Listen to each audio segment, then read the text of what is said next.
Hello, hello, hello, everybody. It is so good to see all of your non-existent digital faces in the chat. Welcome to Arc 2, Episode 11 of our all-transgender, people of color-led, 100% homebrew Dungeons & Dragons, a 5th edition live-streamed actual play campaign. Episode 11, Anger Rots the Oak and Elm. I am Connie. My pronouns are they, he, and she. I am your GM and executive producer. And you can find me on Twitter and on Itch.io at by Connie Chong. Follow me on Itch.io. I will be releasing modules on my birthday, which is next week, March 28th on a Sunday. So if you're interested in accelerated combat modules and all the relationship building mini games that you've seen featured on Transplanar, you can access those for a low price of I'm gonna have to decide between $7 and $10 per module. But I'm also gonna be putting community copies up too, so that will be exciting. You can also find me as a professional GM with Magpie Games' curated play program. I'm running a campaign in April for Masks: A New Generation, where you play a group of teen heroes battling a curse that is taking adult heroes' superpowers away. So if that's interesting to you, sign up for that. I think the tickets are going to sell out pretty quick, so grab a spot if you can. That should be going up in just a couple of days in March. So I'm going to pass along introductions now to Devin. Hello, everyone. My name's Devin. I use they, them pronouns. I'm in a happy, fun floral dress today, and you can't really find me anywhere else on the internet except our Discord server. I had that queued up. No one can beat me to that. It's a wonderful community full of a lot of really cool people. You should come on, jump on in, share the positive things in your life, share the dumb shit we say on stream, share pictures of your pets, pictures that you make, share your beautiful face if you want. And all of the beautiful fan art of our dead fucking characters. Anyway, I'll pass the introductions along to Erica. Hello, everybody. I'm Erica. She, her pronouns. I play V. Nocturzo, that elf, sorcerer, draconic ancestry, charlatan, and now person who hooks people up for weddings. I play, and I'm on the Twitch as Erica New Girl. You should come follow me. I've got a link right there in the chat, and I'm going to be playing Minecraft because for the rest of this month, because I love Minecraft so much. Max, why don't you introduce yourself? Hi, I'm Max. I go by they them pronouns. I don't hate Minecraft as much as Erica does. You can find me on Instagram at Starchmonger and also Stitchmonger, where I make masks and other pride flag stuff. I'm gonna pass it to C. Hey y'all, my name is C. I use they, them pronouns. I am a professional dancer, a digital artist, and a tabletop streamer here on Twitch. You can follow me at pi_sharp. I stream every Tuesday, Friday, and Sunday, except for tomorrow, because Connie and I have been dating for 3 years, by the way. Okay, bye. Yes, you can also find me on the other parts of the internet at pi_sharp_art on Twitter, Tumblr, and Instagram. That is where I am. And Connie, why don't you tell us a little bit more about our future programming? Absolutely. So as a reminder, as always, we have changed our schedule. So the only piece of programming we have is this weekly D&D session, Saturdays at 3 p.m. U.S. Central Time. I believe that's 9 p.m. Greenwich Mean Time for the UK viewers. So we would greatly appreciate your support during this adjustment period by continuing to tune in on Saturdays, telling your friends about us, tweeting at us, etc. So thank you for being here. We really appreciate your presences. It brings so much joy to our hearts. And now moving on to C again. Oh, hey, you know us, but do you know our promo partners? Because we are partnered with so many amazing other trans, queer, and BIPOC-led streams, pods, and projects, and you can find out who they are by using the !promo partners command in chat at any time, and our merch is always still available. I swear that I will remember to do merch like one day before the session happens, because every time I'm like, I'm going to put merch up, and then we have the session, and I'm exhausted, and then I forget about it for the rest of the week. But you can use the !merch command to get to our Redbubble page, and I don't know if you can follow stuff on Redbubble, but bookmark it, because there will be stuff up there for you soon. Erica, would you thank our delightful donors and subs pretty please? Yes, we love thanking our subs, our gift subs, our donations and cheers and biddies. These are the people who, for episode 10 last week, did such things for us. Crude Imposter Nightbright, Yikes It's Tristan, ECat Carter, Anonymous, and Happy to Help for your thank you so much for your generous contributions. We appreciate it. And as you can see on our overlay, we have a 25 sub goal. 5 subs grants us a point of collective inspiration. At 15 subs, we get an auto crit that only the GM can use. It looks like we actually still have one to use. Maybe today will be the day. And if we get to 25, that triggers a PC backstory flashback that Connie will decide. Max, can you please tell us what's going on in this campaign? Because I can't remember. Yeah, me neither. Just kidding. You can always get to our recap document, which has summaries of all of our episodes by using !recap in the chat or going to bit.ly/transrecap. The trans and the T and the R are capitalized. If you don't want to read it, here's what happened last time. 2 dates. Oka with Mr. Kim, where they sparred and gave us a little look into Oka's sword fighting history, which was the backstory reveal. And Oka with Sailor Koi, who where V played an edgelord booty shorts Oka and promised them their hand in marriage after everything's over. Rev unfortunately saw through V's disguise and is super salty about the cheating. Dewey shared his panic with everyone else. There are eyes in the bottom of the ship, and there's no way they're taking it out on the water with those things. The plan is for Manaya, Oka, and Rev to go investigate under the cover of night. V will distract Dr. Ching, whose room the eyes are inside. She disguises herself as Adam, the leader of the Chrysalis, and confirms that the URL and Chrysalis are competing to garner favor with the stranger, albeit under different names. Manaya, Oka, and Rev open the door to the room with the eyes. The eyes lock onto them and attack, and Oka feels Vinash being sucked out of them towards the hungry eyes and must make a sacrifice to keep it from happening. And back to Devin for this episode.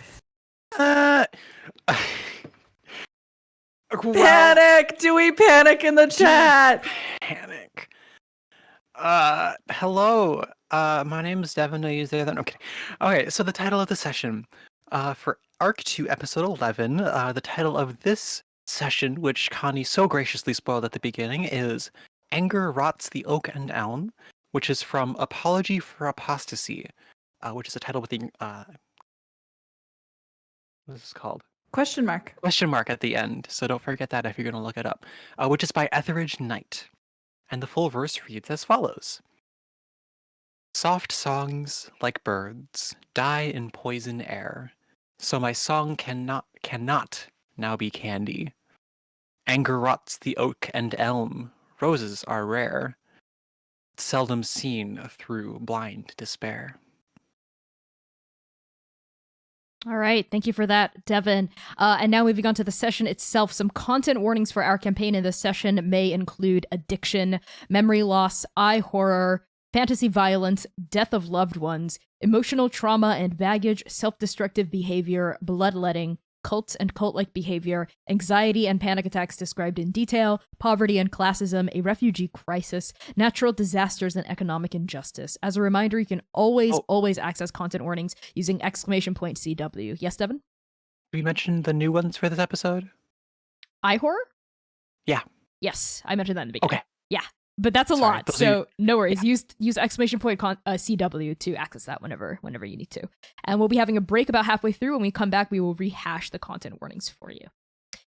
So moving on to the session. The sensation of having the shard of a god blasted out of the back of your soul and then tractor beamed back through the front by an eldritch force is, to say the least, unpleasant. Oka, this sparking ball of red lightning and rage rips through the front of your chest. Your soul, in the wake of this violence, feels desecrated, hollowed out, like someone took an explosive to the interior and began to demolish it. Having Vinash enter you was bad. Having him leave is worse. Then Vinash hurtles through Manaya, sinking into her chest, pulled along by this black column of light emanating from the dozens of eyes inside Dr. Ting's office.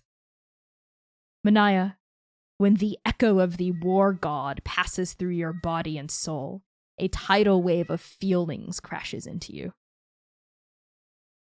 Rage, power, fear. Like someone had grabbed the beating heart of a mountain and shoved it into your chest. Vinash is a hot stone moving through your body. The Princess of Leaves stirs within you, startled, as his presence begins to burn her. And then he surfaces out through your back, and the sensations fade. Vinash begins to float, untethered, sparking, mad, toward one of the eyes mounted on the back wall of Dr. Ting's study.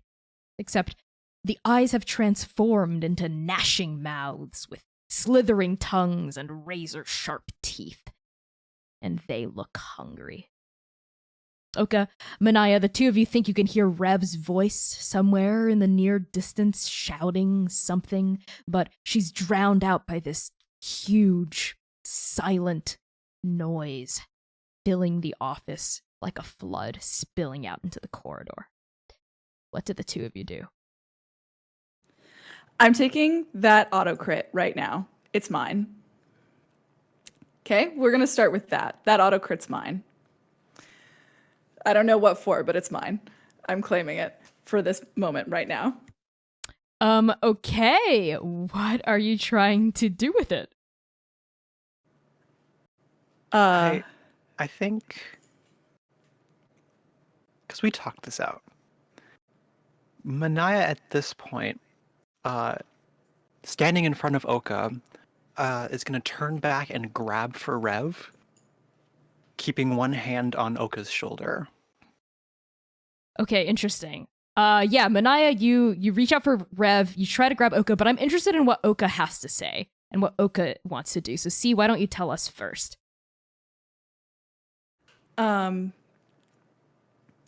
Oka is kind of like, Manaya's form is blocking that black energy, I think. And there's a look of horror and then clarity, as for the first time in a long time, their soul is empty of any god. And Oka looks up at Manaya in this split second and pulls her in for a hug. And just like wraps their arms around her. And their voice is low. I made you a promise. Don't let me die. And they're gonna kind of like grab onto her arm from there, like swing underneath her arm and reach for Vinash. Okay, yeah. Is this when you want to use that auto crit to grab Vinash? Yes. Okay. Okay, I was going to ask for a sleight of hand check, but you're going to auto crit that. So why don't you add whatever modifiers would be on top of that? That would be a 23 altogether. Okay, sounds good.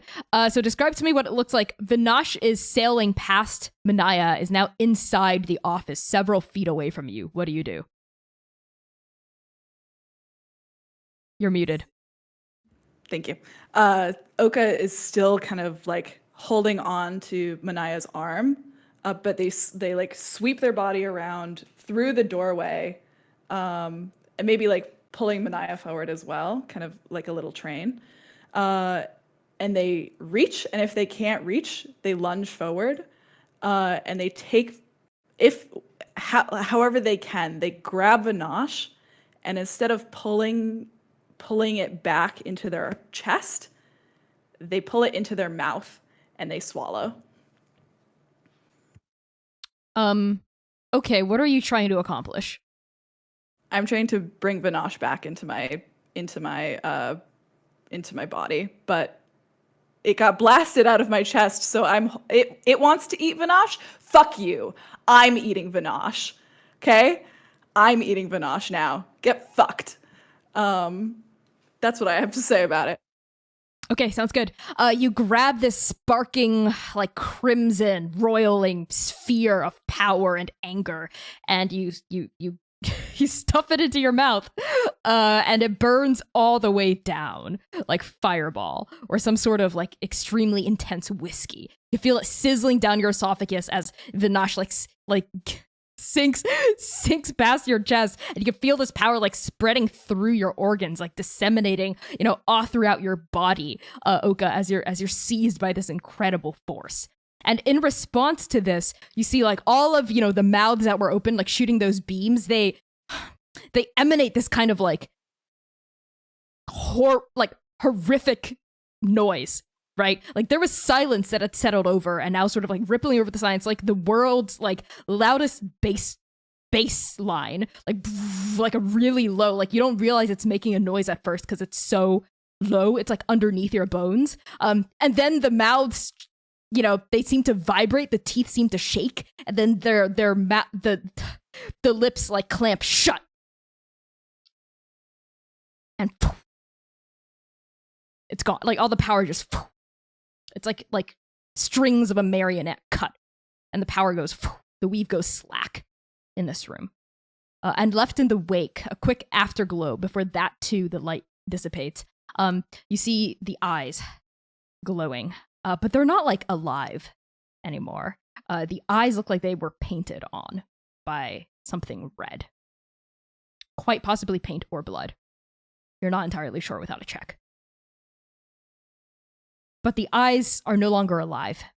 They have resumed their former shape and appearance, which is that of paint or blood being like strewn all over the ceiling, the floor, and the walls. The door continues to hang open. And the whisper of a voice remains behind. That same voice that had basically rejoiced at the idea of eating you. Or rather, eating Vinash. I'm not sure you catch what it says on its way out. Oka and Manaya, what did the two of you do? How is Rev? Rev is, well, she's standing behind the two of you. She has, that pillar of black light that pierced all of your chests had sort of like flung her backward. She had like staggered back with the force of it. She's like reeling, panting really hard, like sweating that blood sweat of hers that you saw when she was in the Raven Queen's presence. She looks shaken. What did the two of you do? Manaya watched all of this, I think, with pretty horrified look on her face. And so she pulls Oka back in to a hug and says, what did she say? She pulls Oka back into a hug. And kind of like back at in the mountain. Oka, I think you feel some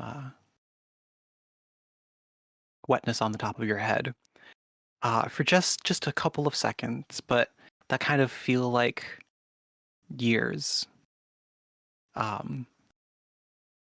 And after that, she pulls away, still holding on to Oka's arm, kind of like, I guess, a climber's grip, pulling them forward, and grabs Rev, closes her eyes, and says, in Wuhan, simply, we have to go. And I'd like to cast Expeditious Retreat. How does that work? For 10 minutes, as long as I'm concentrating, I can take the dash action, which I'd like to use as a way to basically move really fast and just get out of there. Okay. You grab her and you can feel the magic filling the space, right? This void space left behind by the absence of this eldritch abomination, or whatever the hell it was inside Dr. Ching's office. And all of you, all three of you, Oka, you as well, and Rev, smell like maybe like pollen, spring, and then you hear the rustling of leaves as like a small wind begins to gust and whip up around Manaya as the Princess of Leaves is kicked into gear, lending her magic to your aid, Manaya. But before, you can take any action, Rev responds. She says, wait. We still haven't gotten rid of... What if they come back? What if there's something in the office we can learn from? We can't just leave like this. What have we accomplished? Nothing. At this, Manaya is going to look at Rev for just a couple of seconds, and then look back at the door, which is open, right? Yes. And wave her hand and cast some wind forth to close the door. You're not gonna... Okay. You cast some wind forth to close the door. Oka, what do you do? I mean, for a moment, Oka was kind of just being pulled along there, like into the hug. And they hugged Manaya back, too. Just like the slightest tremble and like the littlest bits of like red lightning, like just crackling up their arm, like as they embraced. And when they speak, I think it's hoarse and not exactly layered with Vinash, but there is something that trembles in there. There is nothing worth seeing in there, ever. Manaya, we can find you a different boat. Fuck this ship. And, well, I'm going to wait for us to get a little bit farther away, actually, before I do what I'm going to do next. Rev pauses and says, okay, but if it ends up being that there's some information in there that we could have used later down the line, I'm never going to forgive the two of you. And she lets the door slam shut. At this, Manaya, after she does that, Manaya pulls her in and says,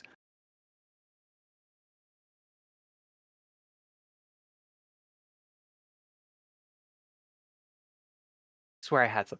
She pulls her in and says, no amount of knowledge of the gods, of the histories, of the secrets of the world would be worth risking a life for, especially not any of us. We are here to do what we need to do, and without any one of us, our plan fails. Let's go.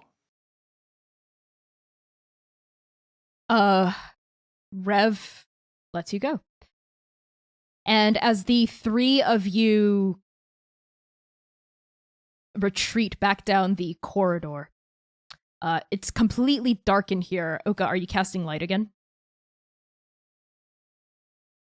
I suppose so. Although I don't know if they have the wherewithal, actually. If it's dark, they're just running.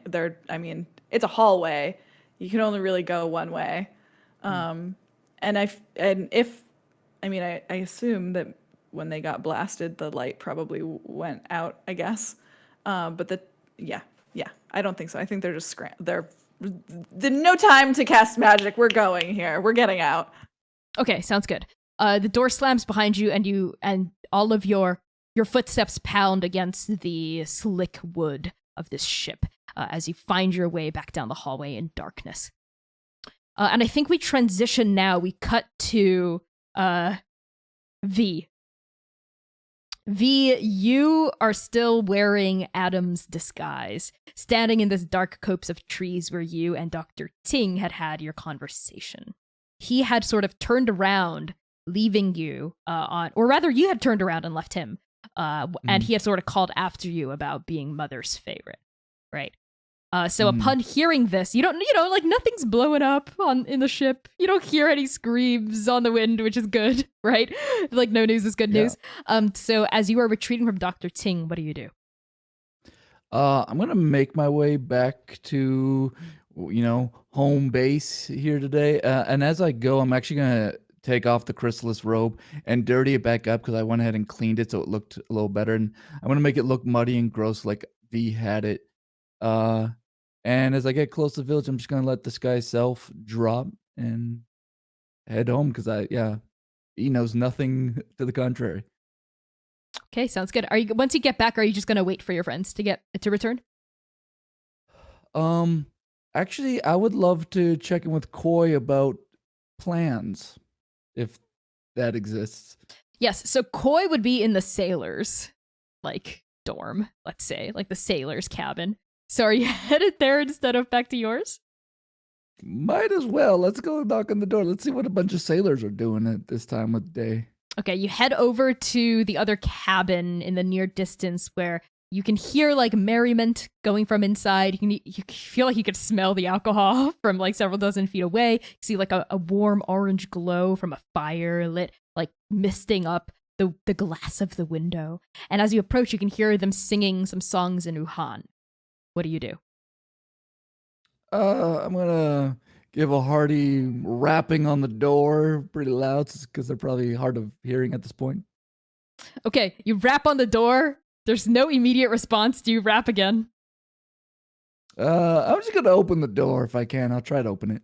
Yeah, you open the door and you witness a scene of jubilation and celebration. Sailors know how to have a good time, especially in the wake of intense trauma. So you see like a bunch of them, like the Wuhan sailors, as well as the dock workers of the South Shore of Green Open Water. They're sitting around, there's several of them sitting around a table playing cards. Like a couple of them are drinking by the fire. There's one like playing like a stringed instrument that I'm not sure if you've seen before. It's sort of like set up and he's like plucking at it, and there's like someone else banging on a drum. And you find Koi, our sweet Minotaur boy. They are huddled up in a corner talking with a sailor I don't think you've spoken with before, and they're laughing. What do you do? I'm gonna adopt the merriment of everybody else. But hey, everybody, your friend V is here as I make my way to Koi. But Koi, it's so good to see you. Everyone's having such a good time. This is amazing in here. Everyone goes, "Hey, V!" Hey! You somehow find yourself with a bottle of tequila shoved into your hand as you get to where Koi is. Yeah, and V's gonna like raise the bottle, and then like stick her thumb on the bottle and just like act like she's chugging from it, Sure. so she doesn't take a drop at all. Sure, okay. Roll performance. Perfect. My favorite. Oh, hold on. I got My favorite. Oh. it's my fave. Oh no, it's still 14. It's still respectable. 14? Okay, yeah. I think a couple of drops come out past your thumb, so you accidentally drink a little bit, but it's like not enough to get tipsy at all. But maybe it, like it's a very strong tequila. And as you lower the tequila bottle, Koi gets up and goes, V, and they come forward and they give you a big bear hug. They say, "Oh, thank you so much, V. Oh, because of you, I had such an amazing date with Oka, and we made a promise to each other after all this was over." A promise to each other? That sounds really serious, Yes, Koi. we sealed it with a kiss. Oh, It was my, really nice. That's so romantic. I'm so happy for you, friend. And I'm assuming that everything is good to go for these coming days. Oh, yes. I I was actually just talking to Captain Akamu, and she says she'll agree to it. So we are all set. We're just waiting for your signal. Excellent. I will make the signal big and impossible to miss, friend. Understood. And we're just to super clarify, we're coming back, right? This is just like a little prank thing that we're pulling. Absolutely, but a good prank is funny, and then you keep doing it for a little bit, then it's not funny, but then you do it for a little longer and it gets really funny. So we're gonna do it so it's really, really funny. Oh yeah. And then at this point you hear a sailor that you've never spoken before, but you have seen around a couple times repairing the ship go, "Yeah, fuck those URL people. Let's just, Fuck those make them feel a URL little scared." Exactly. Woo! Knock them off their high horses. Yeah, off those high cheers, Biz. And everyone like raises their glasses and they go, fuck the URL. And they all like cheer and they drink to it. And on that, Dewey, you hear in the distance, fuck the URL.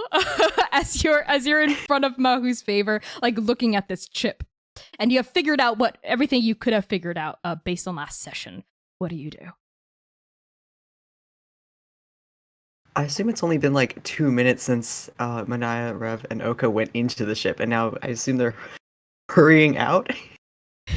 Yeah, again? this could be a time where our party rejoins. So Oka and Manaya, do you want to narrate what it looks like when you get the fuck out of there?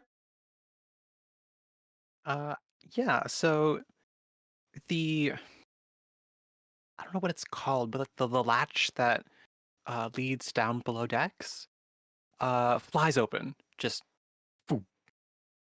And maybe like slams against the wood of the ship. And Dewey, I guess what you would see, or well, feel, is a gust of wind laced with a few leaves. Maybe one like hits you in the head and goes past. As basically Manaya, Rev, and Oka kind of just appear in front of you, holding hands all cute like. Did you do the thing? Did you just go in and come back out? Dewey, we need to go. Just. Did you get rid of them?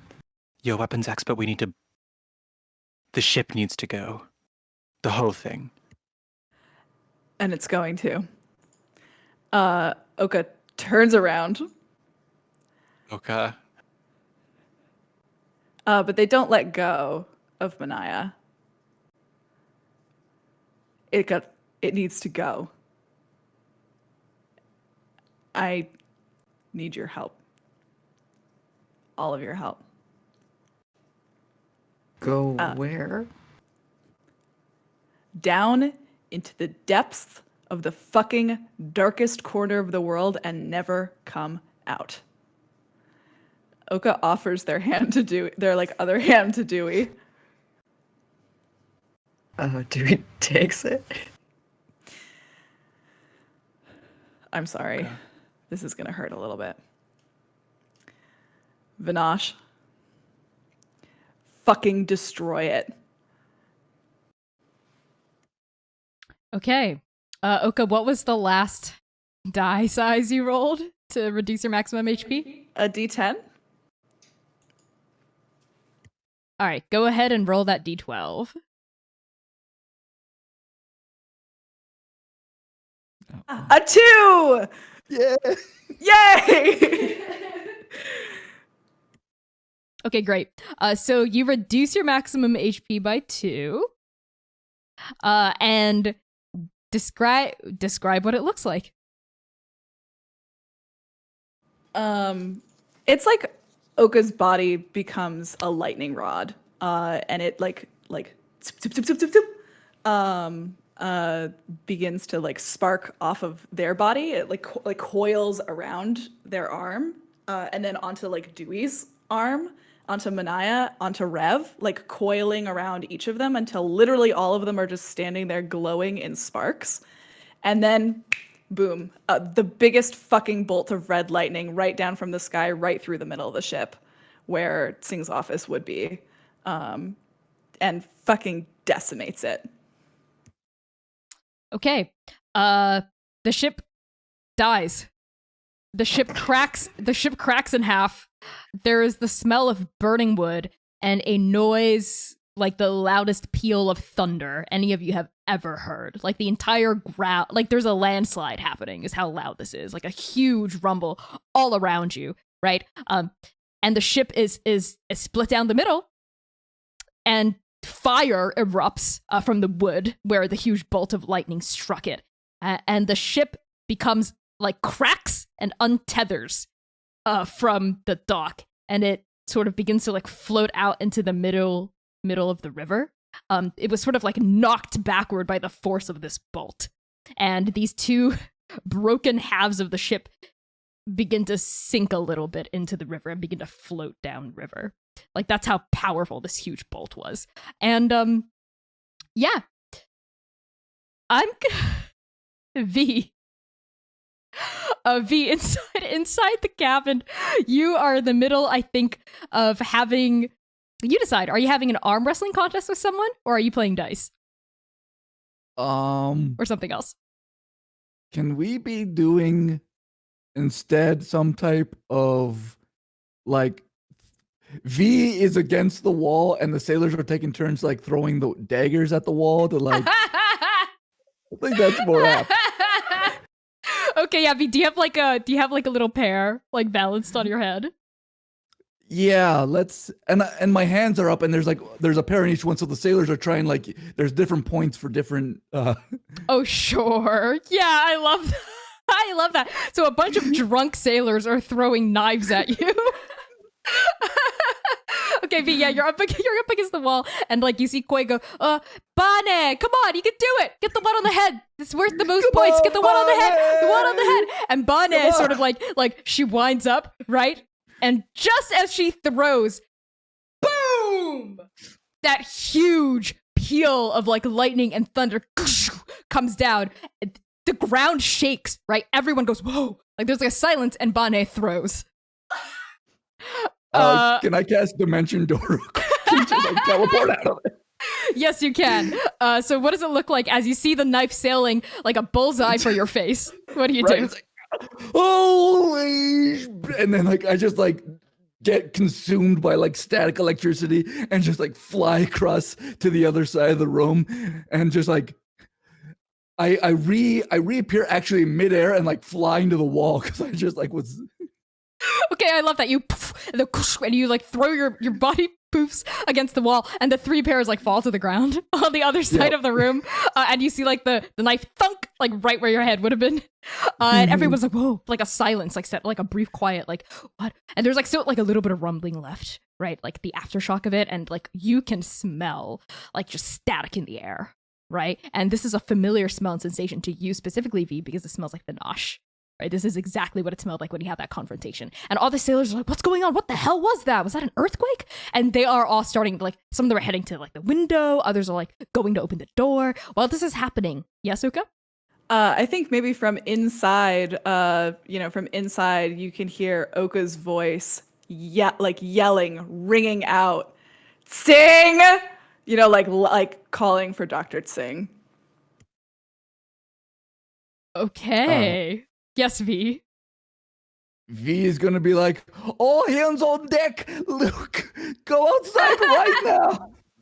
Okay, yeah, they don't need extra encouragement. The door's flung open and sailors begin to pour out, being like, "What the hell?" And you see Koi go like, "Oh," and like grab a bunch of bottles and then like huff on their way out. And as you pour out of this cabin, like into the starless night, right? Someone grabs a torch from inside, smart thinking to like illuminate the way because it's pitch black out.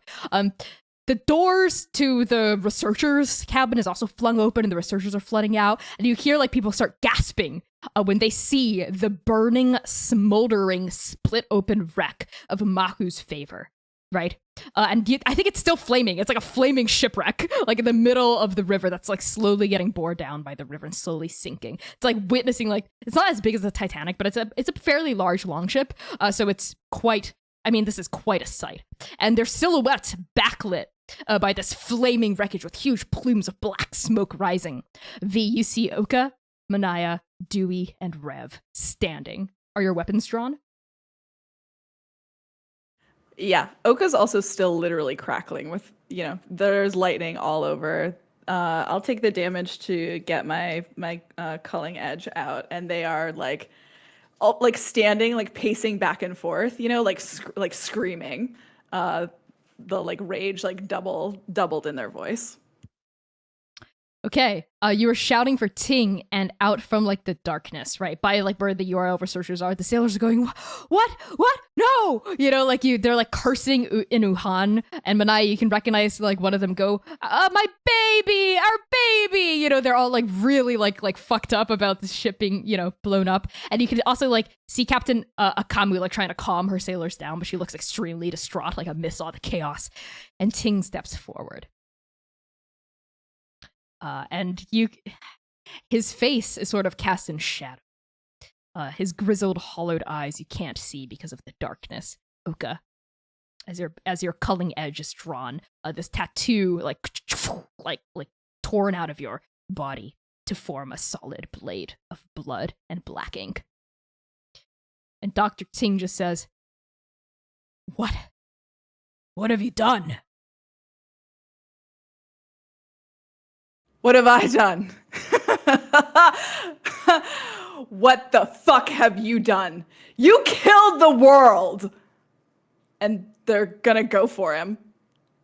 Yeah, I think Dewey's- Manaya and Oka are probably like striding forward, like with Manaya with not murderous intent. I can't speak for Oka. Oka has some murderous intent, I would say.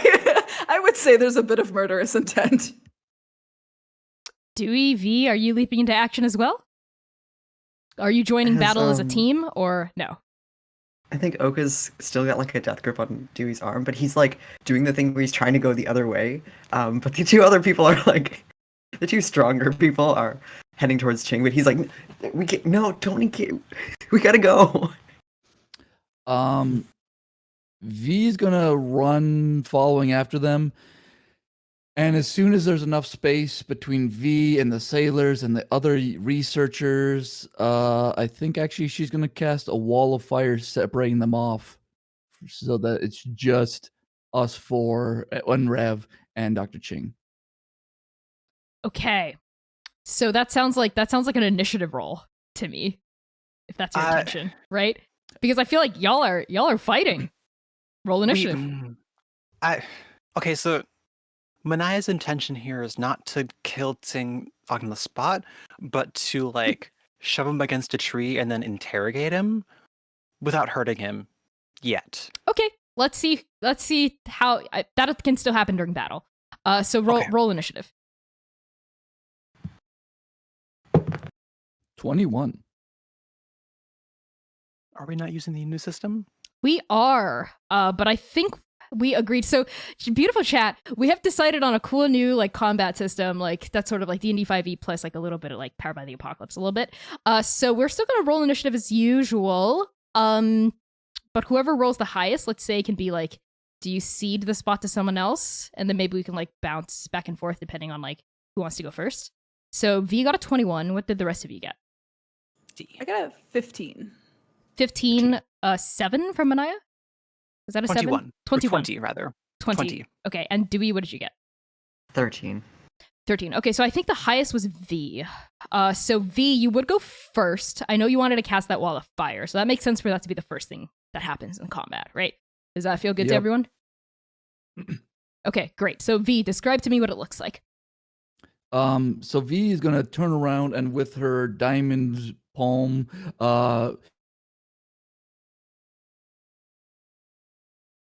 Erica? Did we lose Erica? Oh my god! The horror took her. Oh boy. I'm riveted. Okay, so maybe what this means is we take a break early before we hop into initiative and sort this out, tech-wise. Fair. Okay, cool. So we will that be plan. back in 10 when Erica rejoins us. And I'll re-narrate like the start of battle. VF in the chat. Yeah, VF in the chat, please. So we'll be back in That 10. one. We will see you all at 3:53 or 54-ish hour time. So we will see you in 10. Stay tuned for the fan art reel, for the cool tunes, and for the freaking combat that's about to happen against the URL. We love you all. We will be right back. Peace.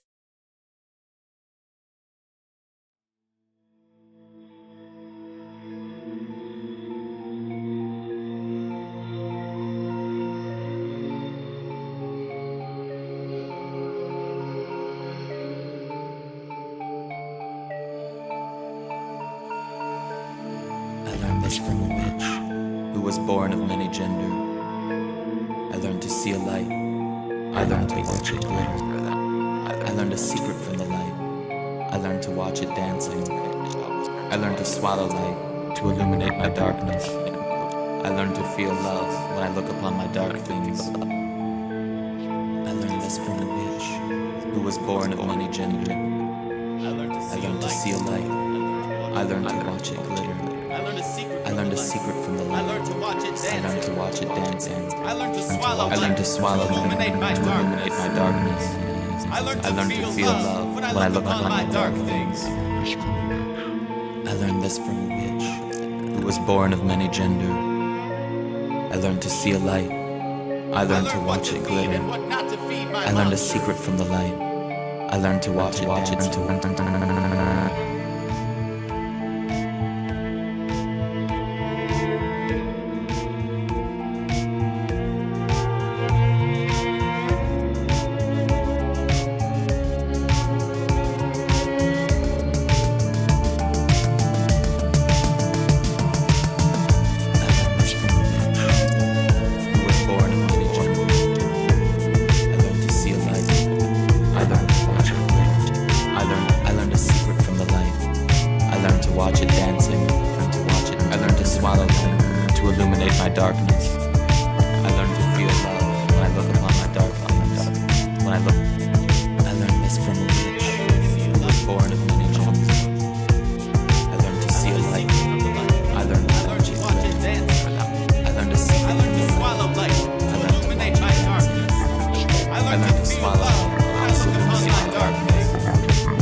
Blood.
tea, blood.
Hello, everybody. It is so good to see all of your beautiful, non-existent faces in the chat. Welcome back to Transplanar RPG, where I have royally fucked up the overlay for some reason. I don't know what's going on, but I'm going to fix it while we talk. So just as a reminder, content warnings for this episode and for the campaign in general include, let's take a look here. Addiction. Yes, Devin? I don't know. You didn't. How did you do that? You I'm didn't not sure. change anything. Yeah, it just got What fucked up. is- It's because Discord is really stupid, and so is OBS. That's all I have to say about it. Anyway, some content warnings for this episode and the campaign in general include addiction, memory loss, eye horror, fantasy violence, death of loved ones, emotional trauma and baggage, self-destructive behavior, bloodletting, cults and cult-like behavior, anxiety and panic attacks described in detail, poverty and classism, a refugee crisis, natural disasters, and economic injustice. So as a reminder, you can always access these content warnings at any time by using !CW in chat. So So if anything ever gets too intense for any reason, please feel free to use that safety tool and help yourself out a little bit. Am I missing anything, Cass? I'm good. Okay, You're great. good. Wonderful. So let's get right back into it. V, describe what Wall of Fire looks like. Yes, so V's hand is going to wipe across, and as it does, the ground is just going to erupt in flame 20 feet high, and this nice 60-foot arc is just going to spread separating our group and Dr. Ching with all of the other members of the people of this community. Just whoosh, flaming bright hot up to the air. Whirls, swirling, flaming flames. I'm sorry, I'm going to go into the movie Clue, so I'm going to quit right there. Okay, so it's just the five of you and Dr. Ting inside this ring. Okay, Mhm. as the flames roar, into life, like you can hear like people shouting, go, whoa, whoa, whoa, what the hell's going on? Like people are like chaos, like bedlam is like all around you, but the roar of the flames and the heat shimmering off of their like crimson walls, right? Sort of drowns out everything else. So it's just the four of you standing as a united front against Dr. Ting on the other side of the fire. And now that he's illuminated by the flames, you see that he looks, his face is cast in sharp relief. He has always looked tired. He has always looked exhausted. But the flames and the sort of like shadows that are sort of like going over his like stubbled face make it really apparent that he has these like dark bags under his eyes. His cheeks are a little hollowed out, that his like grizzled like face sort of like disguises, but not entirely. And he's standing there. He doesn't have shoes on because he had sort of just like run out, right? He's just in like pajama pants, kind of like bedwear pants, and like a long like sleeping robe sort of, that like with like sleeves that sort of go down to his elbows. And he doesn't have a hat on or anything. Like his hair looks kind of a little bedraggled. And he just sort of looks at the rest of you and just goes, what is this?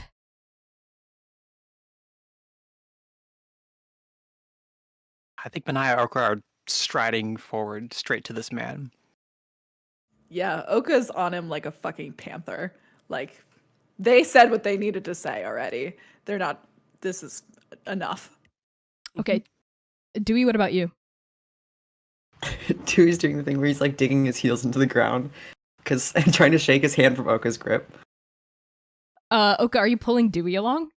I think subconsciously. Like, I think Manaya is already moving forward, so Oka has dropped her, but they just like are holding onto Dewey with their other hand, and they have their like, their sword hand out, I don't even think they know that they're holding onto Dewey. They just have him and they haven't let go yet. Okay, sounds good. Rev hangs behind. V, are you also striding forward, or are you letting Oka and Manaya pull Dewey along? V doesn't really know exactly what just happened, so V is mostly also like watching crowd control, is backing up slowly to follow the group, but is not like running back with them, but is like just be like, "Hey, everybody stay back, just stay back," as she backs up to follow the party slowly.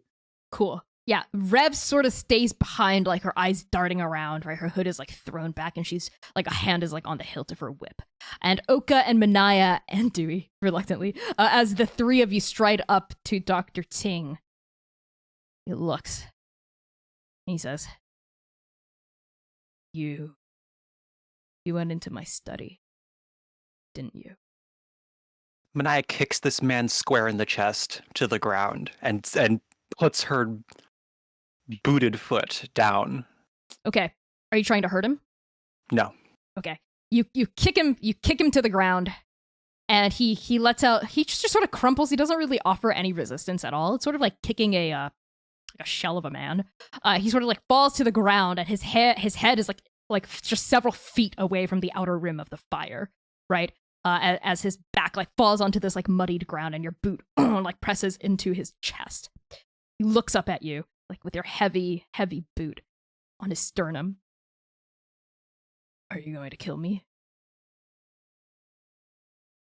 No. What? Yes! Yes, we No, are. Oka. No, we're Oka. not. With his study gone, he's the only source of information we have. Manaya puts her axe right at his neck. and says, "The stranger. You serve it?" There is a long pause, and V, you see his eyes go to you. Because you as Adam had said that, like, you were actually, like, working for Adam, right? So he gives you, like, this, like, he looks mostly calm, but he's looking at you with an expression, right? That's pretty plain. And As then, soon as he looks away, Okay. Manaya's gonna slap him and say, "No, I'm talking to you." V is gonna see this and quicken her approach and just be like, let us just be calm, everybody. Let's just be calm. There's no need for anyone to get harmed right V, now. you didn't see what was in there. He needs to die. There's many things that could happen to him that are worse than death. Let's just take a moment. Let's breathe. And I think that obviously, and this is actually directed very much to the doctor. Obviously, plans have changed drastically. We seem to no longer have a boat. And so any bargaining chips for that ship are now off the table. And that's like directly to the doctor. You heard her. Now talk. a sort of, like, look of comprehension comes over Dr. Ting's face. Never should have trusted. Never should have trusted any of you. Who do you work for? Who sent you? Why We do you are- think that you are the one asking the questions right now? You fucking monster. Because I don't fear death. Kill me. I'll never talk. V is just going to say, perhaps, doctor, you should have taken deals that were offered to you earlier. So, this is the depths that the chrysalis will stoop to, to get the upper edge. Are the three of you aware you have a traitor in your midst?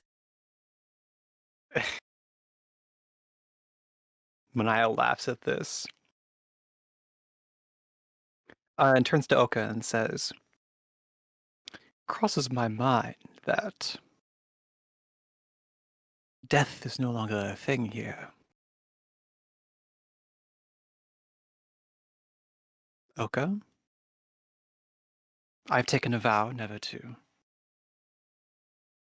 Well.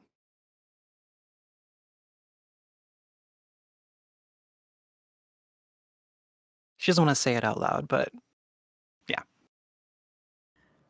Oka looks at Manaya and like the rage, is flicking back and forth across their face. It's also Vinash's, I think, like at being so close to death. There's like fear and rage that is Oka's, but also not Oka's. And they look at Dr. Tsing. I do not share the same kind of moral quandaries for people like you. You killed this world. You may not fear death, but I promise that by sunrise you will fear me. So talk. Or I'll make your fucking corpse talk. You understand?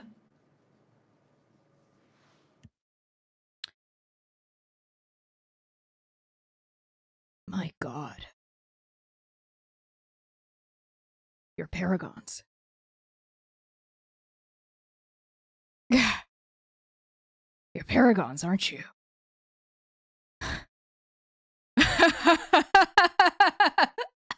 And he coughs a little as your like boot is on his chest.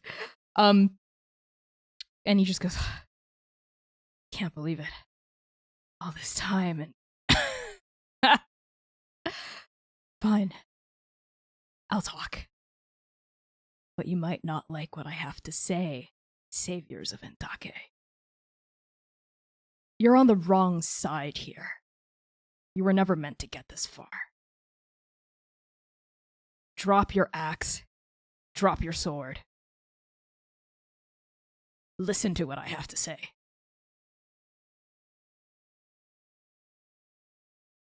What do you do? Manaya turns to V and says, "Can we trust him?" Absolutely not. He's working for the very things we're chasing after. No, V. I mean, do the mind thing. Oh, sure. And V goes ahead and does some detect thoughts. We're Okay. looking so cool up until then. You can just you can just do surface thoughts, right? Like with no extra roll. I can do surface thoughts, yeah, and then it would be I think it's a wisdom Save? save against 14. Okay. It's really interesting. What does it feel like as you're probing his thoughts? Like, what does your magic look like? V's actually, I think V's gonna like hold up her hand this time, and like there's almost like a, if you were attuned to the weave, you could see almost this line from the diamond into the doctor's forehead, and it's just like it's like a telephone line. She like flies through this invisible line, and her mind is now in the doctor's mind, and it's like just swirling thoughts. And it's like you can almost hear deeper memories, but just not quite until, she tries to probe deeper. Okay. So your insight has like mind space now, right? His mind palace. And you can like feel and hear all these thoughts, his thoughts swirling around. Look, Connie, we can't hear you. Really? Okay. How about now? You cut out. Yes, we Is can hear you okay? now. Okay, cool. Yeah. Where did I cut out? Swirling thoughts. Okay. You can hear all these swirling thoughts all around you, including, I can't believe it, paragons. Wow. They're definitely going to promote me if I bring them back. Like stuff like that, right? And you also hear like, I hit the jackpot, but there's no way to contact anyone. Ship blew up. Stuff like that, like stuff you probably like have already ascertained. And it's interesting. For most people, the boundary, like after surface thoughts, like you're like, if you probe deeper, you can sort of like bring them like to the forefront. But there's like a wall sealing off his like deeper thoughts, like a wall of void and shadow. It feels opaque. What do you do? It's gonna be as if V like comes back into her body and she's like, he's got some way of blocking me. He's got something. There's something going on here. Then I suppose you'll have to talk with a boot on your sternum. You won't get very far by trying to probe my thoughts, sorcerer. Forces protect me that are more powerful and ancient than any of you can imagine.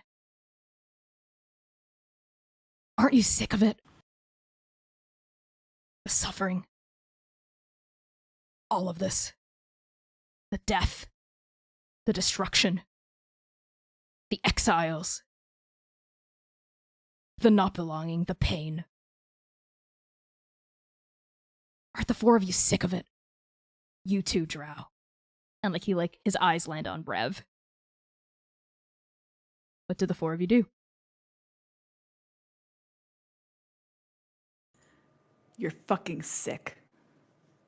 You know what I'm sick of? I'm sick of these fucking monsters taking away every single shred of happiness that ever existed. I understand that there cannot be happiness without grief. That's not what the problem is. The problem is that you fucking broke everything. Don't talk to me about what I'm sick of. It was already broken in the first place. You're right. There's no happiness without grief. There's always pain. Always. Always Speak. pain. And Speak plainly. his fist pounds against the ground.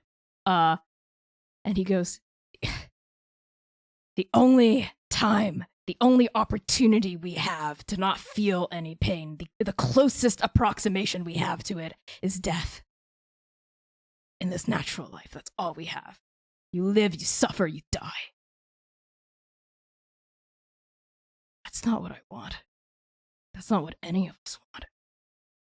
We want a world where none of us have to suffer anymore. But getting there is hard.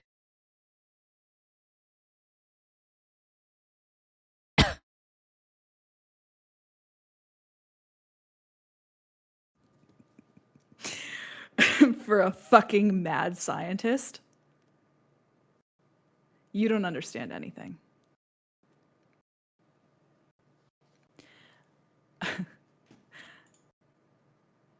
I would rather live with 10,000 scars than feel nothing. Every time.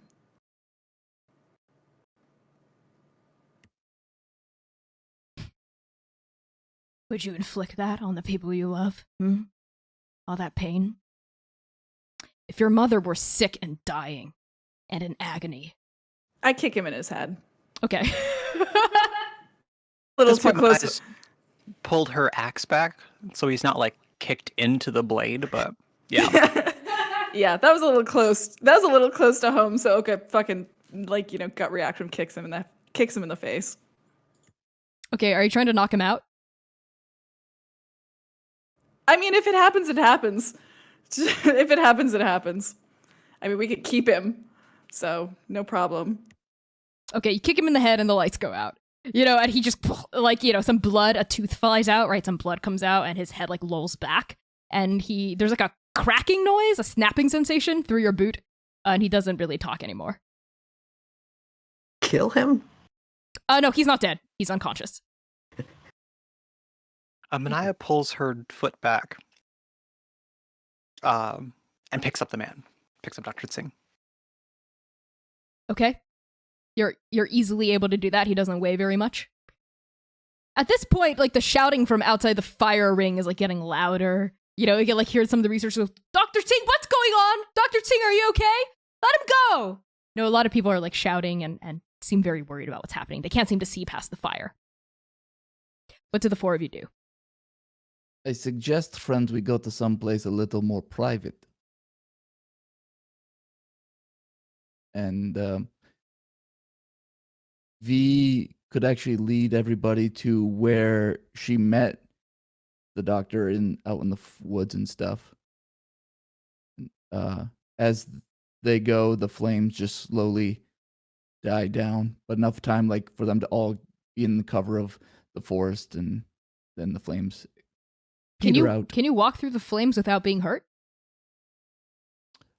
I thought the flames were between everyone else. I thought the doctor was at the forest, so we just go into the forest. Oh, okay, understood. Yeah. Okay, so as the four of you, the six of you, I guess, retreat into the woods and the fire dies down. As the fire dies down, you can hear footsteps, shouting voices. People rush forward and they're like, "Where'd they go? What happened? Are they gone? Did they teleport away?" As the six of you retreat into the woods. No one seems to follow you that you notice with your passive perceptions. What do you do? Oka is pacing around angrily, just back and forth. He's not going to tell us anything fucking useful. He's just a goddamn madman who broke everything. This is so fucked. Just want to just throw him in a chest and throw him into the fucking ocean. He did tell some things to Adam of the chrysalis, and V actually will divulge that entire conversation that she had with him. While the conversation's happening, I think Manaya is tying him to a tree. He's looking up and down his person for any listening. If there's anything on him that would be causing the mental block that V hit. Okay, Dewey. As you investigate his body, are you lifting up his shirt, or are you just giving him a visual examination? I'll pat him down, I guess. You don't feel anything bulging, no device or anything like that. What? Like, I meant like a box or like some sort of like device. See, get your mind out of the gutter. Nothing hard on him. There's not exactly. There's nothing hard on him. You don't feel anything. What do Fair. what do the rest of you do? Even if he won't say anything, he's a point of leverage with everyone else. Well, we can throw the entire plan with the boat out the window. All that hard work is gone. It's fine. The Raven's Eye is farther up north anyway. We'll deal with that later. What do we do now? What information? What are we trying to get out of him, friends? I know that he and the Chrysalis are heading towards the same thing, but doing it in their different ways. So what more what are we looking for from him? At this point, I think Manaya and maybe Oka and Rev explain what we saw in the ship to V, and basically say this man is somehow worshipping or serving the stranger, and we need to know what he knows. I don't need to know what he knows. He needs to be taken out of the equation. When he wakes up, he's gonna try to fucking eat us. He's gonna take us back to their little lab, and then that'll be 1, 2, 3, 4, 5, and 6 gone. We can't let it happen. He needs to be removed. Can you, V, can you wipe his mind? Can you get in there? Can you do surgery on him? Like what is it called? Lobotomy, right? Just, I have a blade. Could just tell me where to poke and he'll forget everything, right? I think Dewey's making your that exact face. face. Dewey has no Like- words. like the scrunched up frown, like what the fuck? Wait. What about the Hydra Flare? What if I could Oka. get one of its heads again and Oka. Don't forget, you guys also have a gem of true seeing. Has 1 charge left. Up to you. Just reminding you what you have in your inventory, because I know parties like to forget. Yeah, we also have those coins. Yeah, those freaking Nexus Nexus tokens. tokens from like episode 2. I got all 15 of them, let me tell you, friends. God.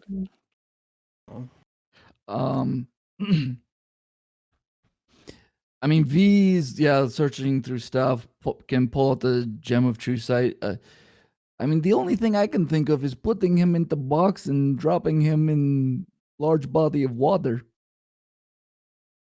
He'll find a way out of that. Unless the box is made of metal, it'll float, and then he'll just wash up on some other shore and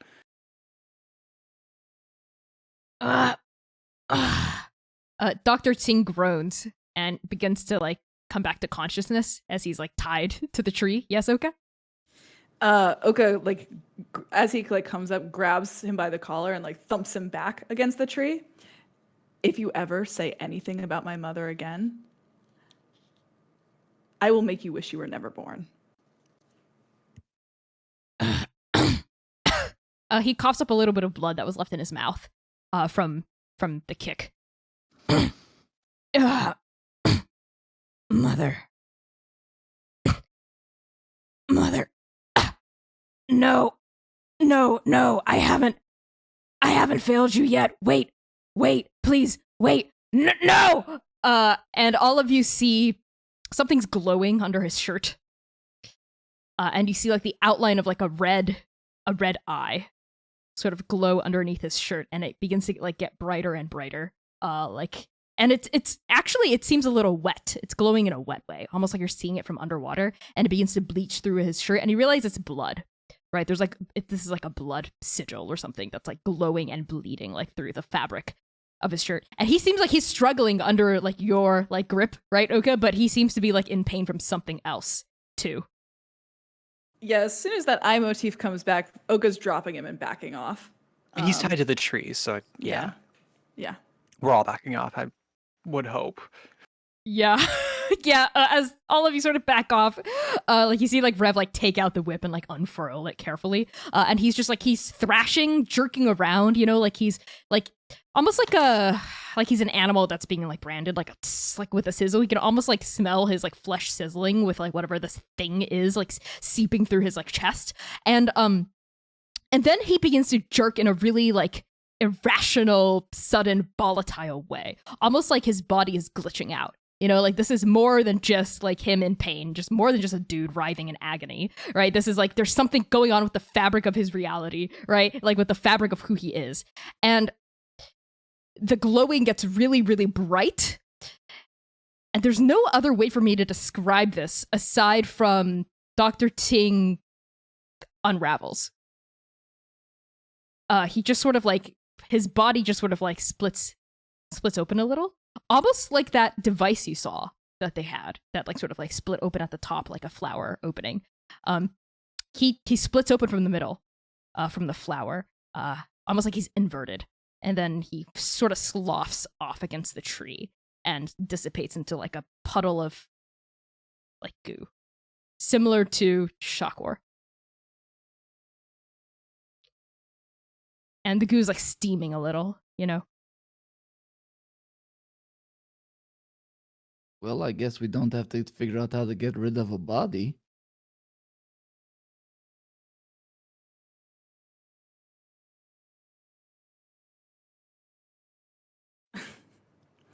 I think Oka moves forward again. And at the goo. Ooh, I love to do stupid stuff.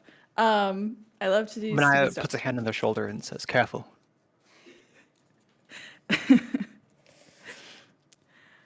Yeah? Pray to God.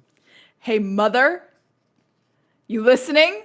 Because I forgot to tell you that I'm an obstinate fucking child. Fuck this. Let's get out of here. I am tired of this place. No good. Is there like chains left or anything like there was for Shakor? Not at all. Not at all. It's sort of just like he got like disintegrated into a pile of goo. As you begin to turn, Oka, all of you hear like footsteps approaching, like crunching through like the I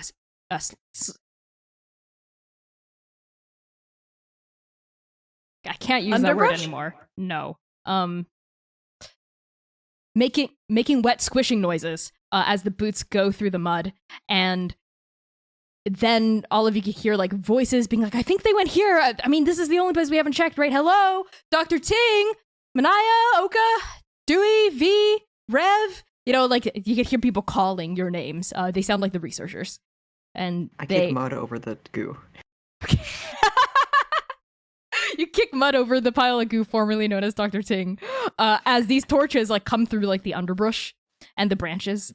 And V casts disguise self to look like Dr. Ting. oh my god. Oh my god. Okay, yeah. V, you cast this guy's self, and just a few moments, not a few, you know, not a minute too late, as emerging from the underbrush carrying like torches are the researchers and a couple of the sailors. And you recognize, let's see who would do this. Dr. Sato, the half-orc woman with the braid, right? She steps forward, like holding, like she like adjusts her glasses and goes, "Oh, there you are. What in God's name is going on? Where's Dr. Ting? What?" I'm right here. I'm right here. Don't worry. I know. I know we all scared each other here. It's been a wild evening, but we've talked it out. Everything is fine. There's a lot of misunderstandings we had to clear up. What is that smell? It smells awful here. It's the Well, sulfur from the mud. Well, it turns out that one of our monsters that we were looking at seems to have escaped and attacked us while we were here in the woods, and these lovely travelers took care of it. It's that smell is awful, yes. But everything is fine now. Wait, hold on, Doctor. I'm sorry, but one of you mean the false Hydra? But it's dead. there is another creature. I can't talk to you about it. It's one of my personal experiments that I was working on. I'm sorry I couldn't tell you all. It was locked in my personal cabin, and apparently during ship repairs, it must have gotten jostled and escaped, and has apparently been roaming, and which is what led to all this confusion. They were really mad at me, which was very fair because they thought I had unleashed this thing, this terror on them, and it wasn't true. And we managed to take care of it. Everything is fine now. Roll deception. God, I don't get to roll deception enough. Yeah, Oh my. so roll it. So when I Um, ask for you to roll it, it's big. Yeah. Well, let me see. That is deception. We Plus have some 6, collective plus inspirations, I 6. think. I don't. Do I need? Does a 25 work? Okay, there's a pause.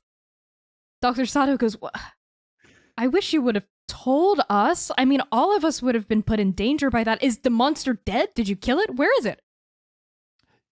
The elf actually is disposing of the rest of it because you can smell that smell when the creature's not even here. It was even more awful. So the elf volunteered, very kind. It's a very kind elf. You should all get to know her. She's very lovely. And so everything is fine. I think we should all just return back to our cabins and just I think we all need some good rest. What about the ship? What was that? Was that the monster too? What kind of a monster can do that?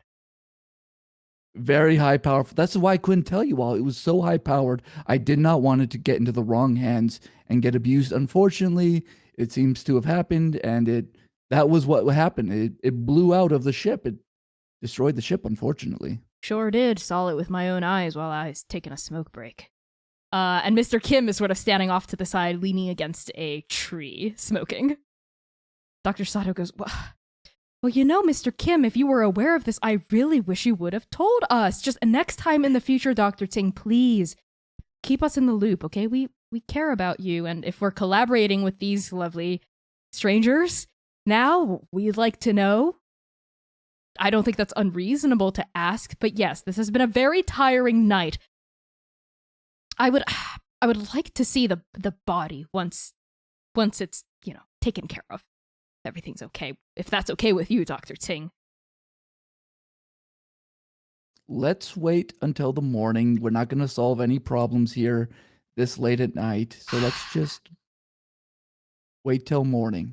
The researchers all sigh and look at each other, and Dr. Palpone, who was the cultural consultant, like the one who was really interested in Raven's speech, the half-elf woman with the ponytail and also glasses, she goes, well, okay, I'm glad that cleared up that mystery, huh? In the wake of the cataclysm, all these monsters. Well, I'm glad we have some heroes on our side, keeping an eye out on us. Or as Court of Ravens folk would say, as she makes like a barking, chittering noise. I couldn't have said it any better myself. Now, if you excuse me, I have a lot of paperwork and a lot of notes to take. So please just let me be for the night. I've got so much work to do. I have to explain all of this to the URL. Yes. This is such a mess to clean up. Oh, well, because our ship is down. Dr. Singh, do you still have your pocket communicator? Or did that get destroyed too during the fight? Unfortunately, it must have fallen out of my pocket and we'll find it in the morning. Okay, well, okay. Very well, Doctor. We'll see you in the morning. Let's go. Come on, Palpone, Diktabad. And Dr. Sato leads the researchers away. Solar Kim lingers for a minute. Yes, Oka? This whole time, Oka has been not, they're not trying to hide this fact necessarily, or I don't know if they can. They are staring daggers into the other researchers to see if there is like any semblance on their face of like, do they know what Dr. Tsing was doing? Roll insight. If the rest of you would like to do that as well, you can. My inspirations, please. Go for it. I'm just at an 11 for insight. Okay, 11 from V. Dewey? Let's not talk about it. Okay. Okay. Manaya, are you rolling?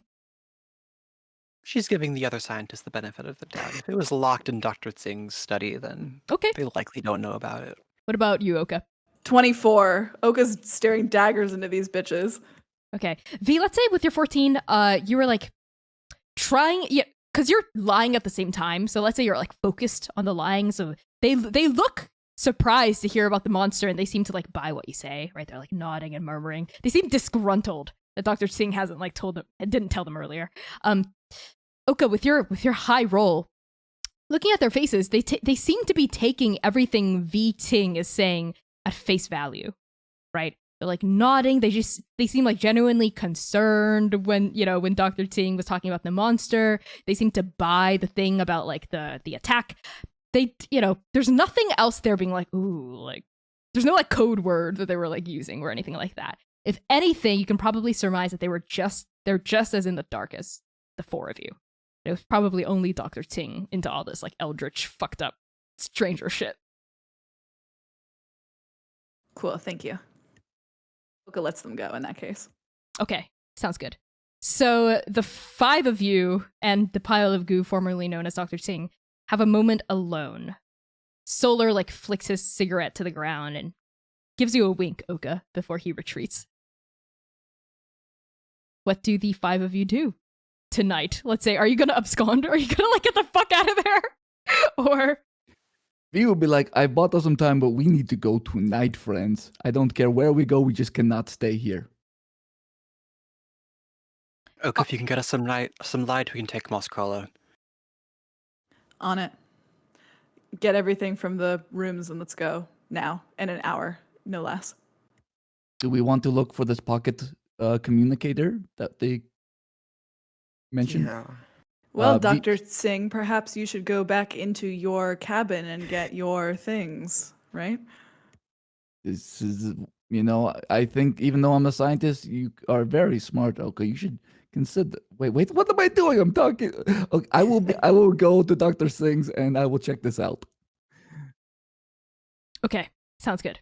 So the four of you split to like grab your stuff and like leave in the middle of the night, get the fuck out of there. Okay, so I think the rest of you, except for V, are able to like get your things and meet at like an agreed upon like what's it called, a rendezvous point before leaving. But let's just roleplay out what happens with V very quickly. So V, you retreat back to the researchers' cabins. You see that most of them have like laid out like on the ground. Like all of them have like their sleeping rolls. When you come in, it's a little quiet. Dr. Sato is settling in for the night. She seems to be leafing through some notes, and she goes, "There you are, Dr. Ting. So, is everything okay?"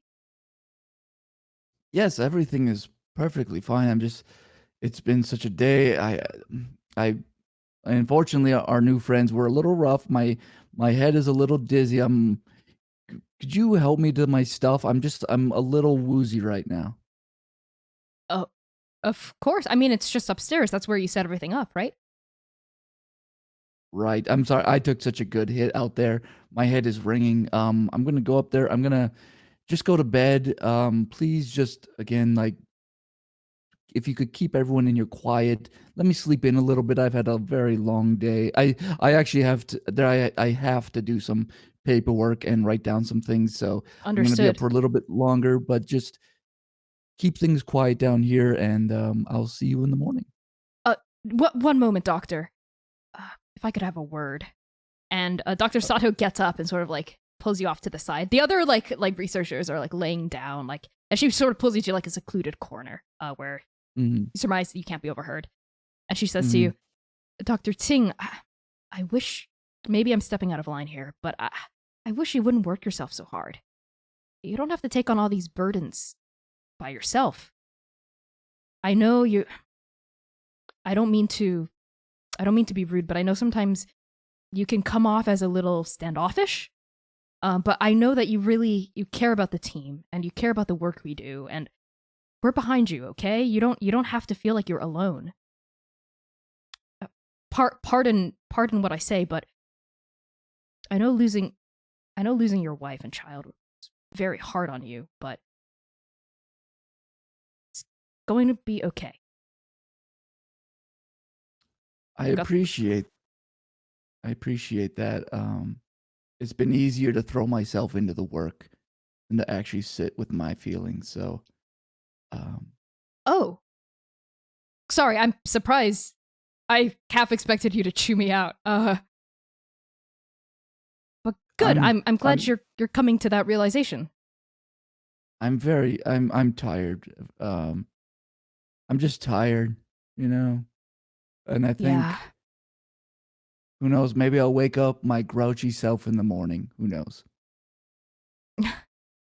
Let me out there what I saw. There's very few words that can describe it. So I'm just grateful that I'm still here. Well, I'm grateful you're here too, Dr. Ting. And I'd love to compare notes about the thaumatechnical anomalies we witnessed on our way over here in the morning. So, yeah, I'll have that research ready for you. Wonderful. You are. I know I don't say this enough, but you are a wonderful, wonderful scientist and an assistant Oh. and friend. Oh. And you see Dr. Sato like blush a little from the compliment. Oh, well, thank you. You too. I also consider you a friend and not just a boss.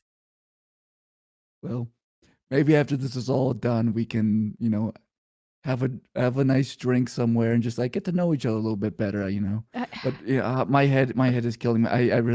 I should go upstairs now. I would really appreciate that. Thank you. Have a good night. Fuck you, Erica. That is such an evil. I swear to God. That is so evil. Let me pretend to be someone that's your dead boss / friend. Anyway. All I could hear was matchmaker. Oh my God. He's goo now, Erica. He's goo. It'll never work. V is all about writing checks for other people that Yeah, they you are. can't cash. Anyway. Oh, but that little spark of hope before the dawn is all worth it, right?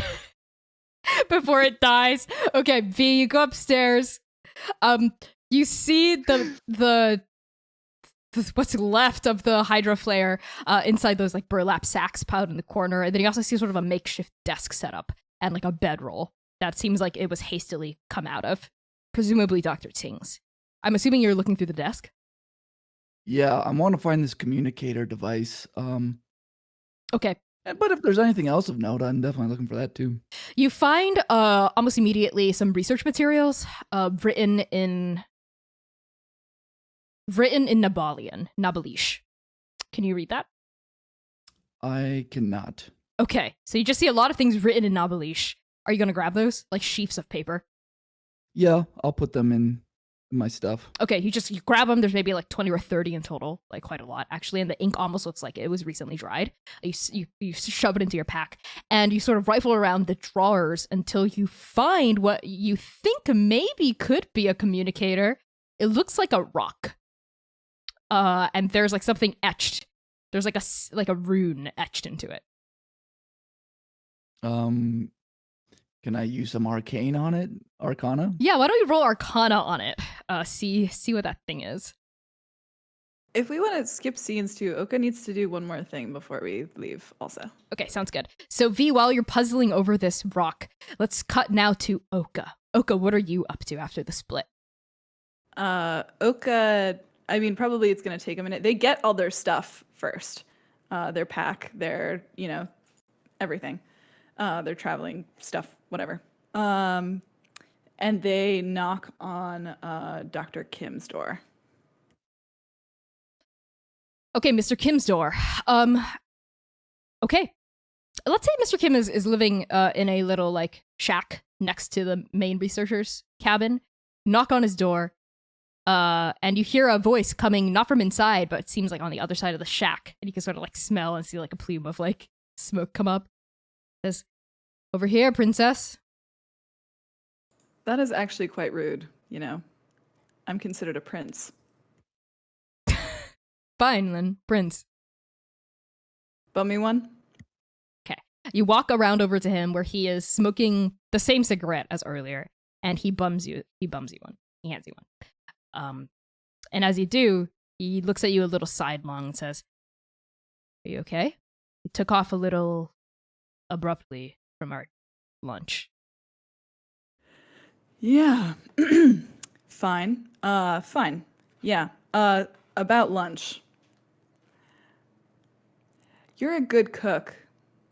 You should think more about your, maybe you should become a cook. Now. You should become a cook now. Are you asking me to elope? No, I'm not asking you to elope. There is not enough room on our boat, but and Oka's voice gets a little bit lower.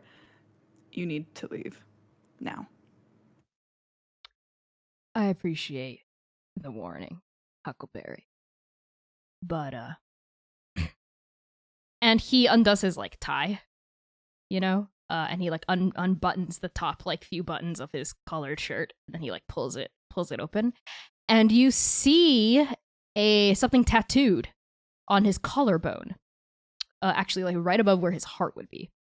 It is a small, like, eye tattoo. Right? And he says, "They do this to everyone who rises a certain amount in the URL." You are a fucking idiot. Why? Ugh, it's so stupid. Oka takes a long drag.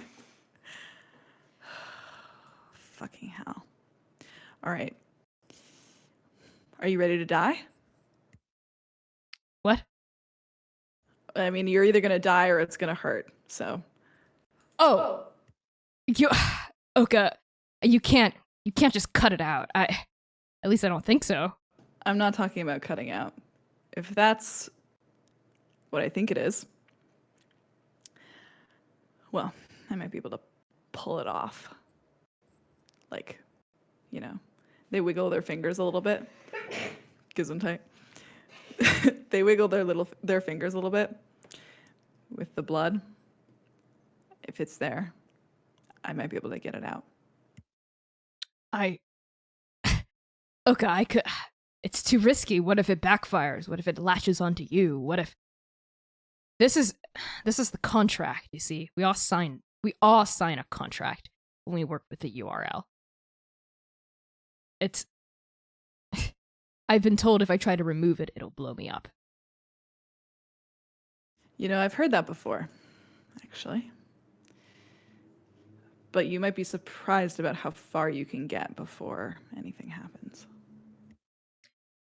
I appreciate the offer, Oka, but I think I'm going to be okay.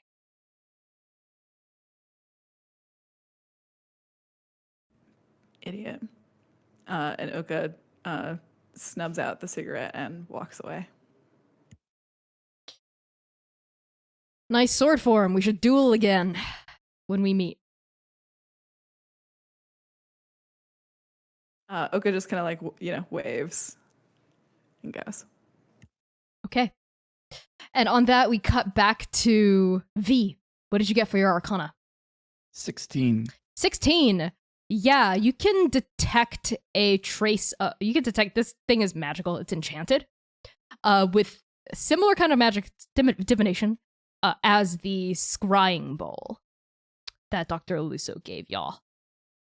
So most likely this is the communicator. With your 16, there is a specific code word used to activate this rock. I don't know if you know what it is yet. I don't think I want to even try at the moment. But I will put it into my sack. And when I was looking around, was there anything in common? Was there anything that I could see, like what his handwriting looked like in common?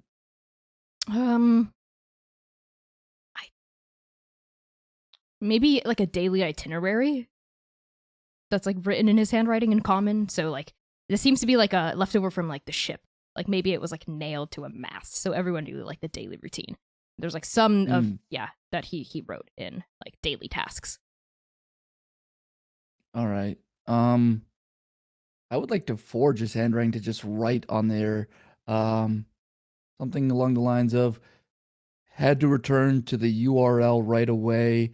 Our new friends are protecting me. Will explain back at the lab. And I'll leave it at, I won't even sign it. Okay. Okay. You do that. You leave the note and you sneak out. Okay.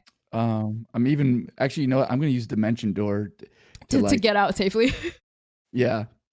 All right, sounds good. You dimension door back outside where the cold night air sort of like gusts into your lungs. And now let's cut to the rendezvous point. Where is it? South Shore by the docks. South Shore by the docks. The 5 of you, including Rev, meet there. Manaya, have you pulled out Mosscrawler? Yeah. Okay, Mosscrawler is bobbing in the black surf, waiting for the 5 of you. Yes. Do you mind if I pull just like one little roleplay moment with the princess? Yeah, go for it. Like before everyone gets there, like by yourself.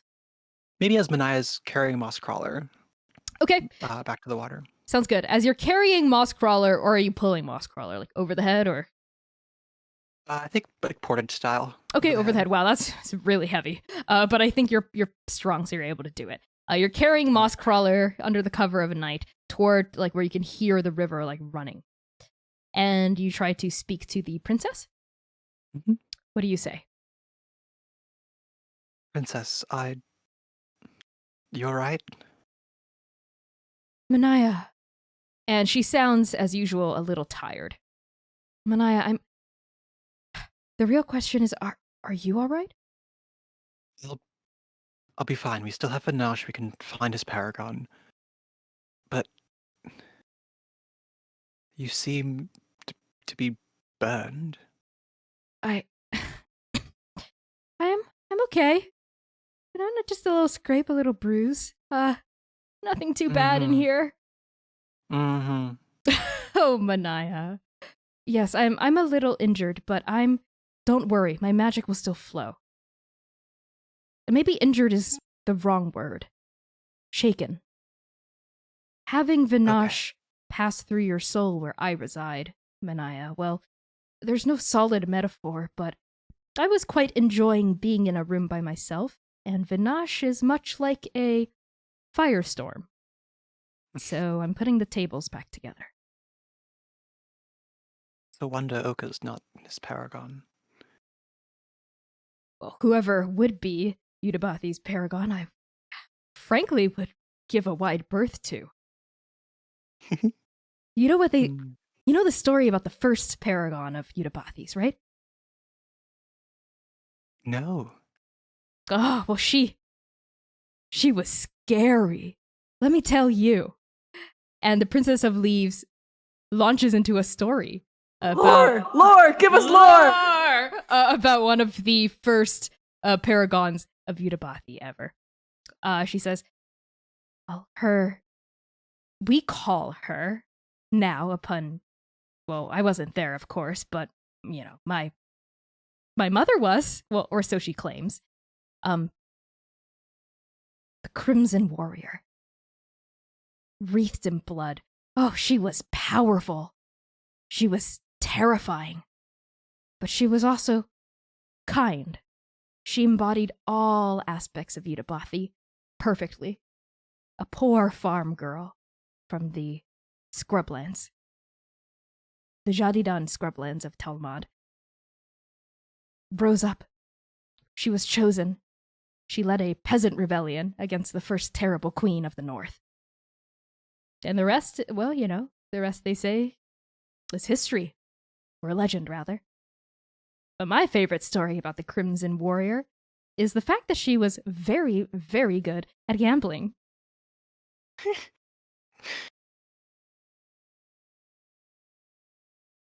Explains Dabathati. Sure does. And you hear her, like, give a big yawn. Big god yawn moment. Thank you for the story. Oh, you're very welcome, Manaya. Thank you for listening. And Is the rage sticking to you, Manaya? When Vinash passed through? Well, it was powerful and very, very hot. But after going through it myself, I don't want to say I'm stronger than Vinash, but it was manageable this time. I'm glad to hear. And do be careful about what you say, Manaya. I mean, I'm the last to stay away from a good joke, but the gods, Yutabathi especially, do like to strike people down for hubris.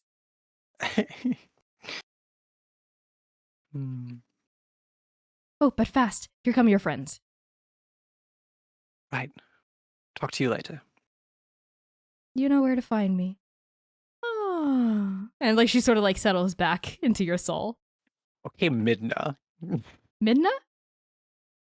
Twilight Princess? Oh, okay, She, yeah. It's on your back as you're a wolf, and she like yawns all the time, and it's like so sassy and Okay, yeah. so funny. Big Midna energy then. Yeah. Okay. At that point, Oka, Dewey, V, and Rev reconverge by Moss Crawler. What do the five of you say to each other? Dewey. Oka kind of like shuffles aside a little bit because they hate apologizing. I'm sorry. You were right about the room. We should have never gone in there. We should have just destroyed it immediately. What happened to you? All I saw was the destruction. What happened down there? Well, we saw what you saw. And it... we didn't close the door in time, so Vinash kind of got pulled out. The eyes of the stranger tried to eat us and very nearly succeeded. So I'm sorry for not listening to you. You have a good head on your shoulders.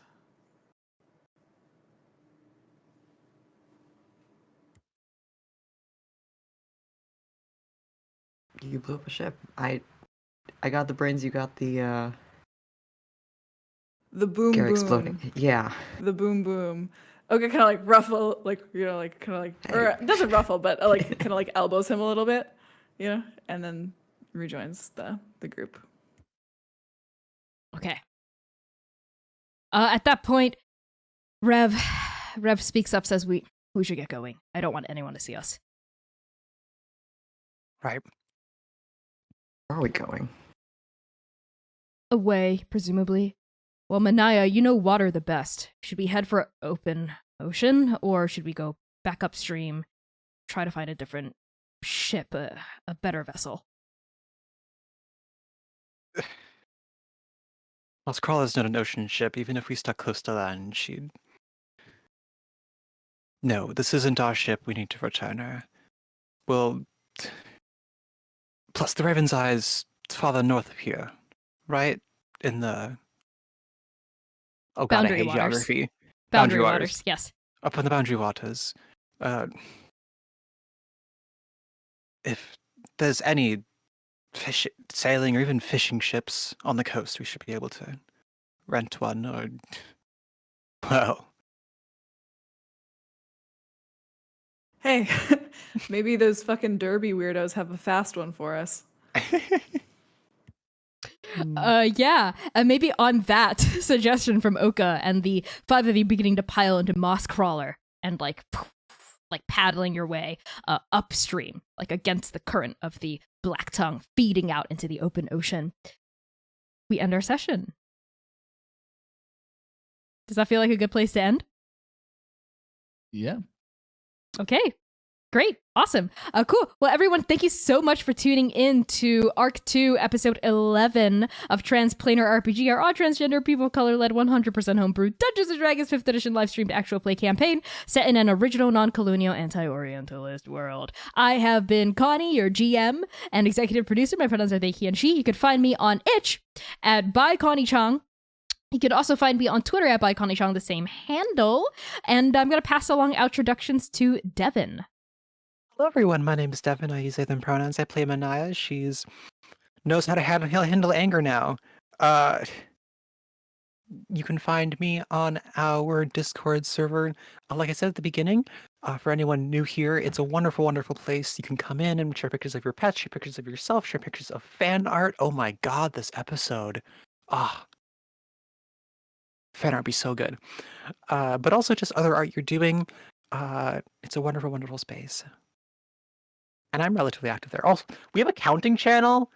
We're trying to get to 4. Where are we now? We made it to like 300 something. Where are we now? We're at 6. God damn it. But the more the merrier, of course. We would love to get to 420, but also 6969. But more importantly than that, just having you in here would be wonderful. Pass on to Erica. Oh my gosh, that counting game breaks my heart every time. My name is Erica. I'm she, her pronouns, and I played V-Noct Scherzo. You can find me, Erica New Girl, on any type of social platform that I might be on. But come hang out with me on my Twitch stream, 2:30 p.m. Central on Monday. I am gonna play Minecraft. I will pass it on to Max. Hey, I'm Max. I go by they, them pronouns. I'm your local bird brain boy. You can find me on Instagram at Stitchmonger, where I make all sorts of sewn things. Pass it to C. Hello, my name is C. I played Okahye, who is still alive, bitch, still alive. I'm a dancer, digital artist, and tabletop streamer. You can find me drawing or playing Stardew Valley usually on my own Twitch channel at pi_sharp on Tuesdays, Sundays, and Fridays at 2 p.m. Central Standard Time, except for tomorrow, because Connie and I are in love and I'm gay. Thank you so much, everyone, for being here, and I'm going to pass our introductions along to Connie. Fantastic. Thank you all for tuning in. Please stick around for the raid. We're going to raid Critical Bard. He is playing Dungeons & Dragons Wildmount. So it's the debut episode, so please stick around for that. He's amazing. He's a queer black streamer, and I think there are multiple black streamers on that game, so it'll be a great way to support folks and get to know some new folks. And use the Transplanar as plane shifting into your stream, raid message, and let's go on and raid them!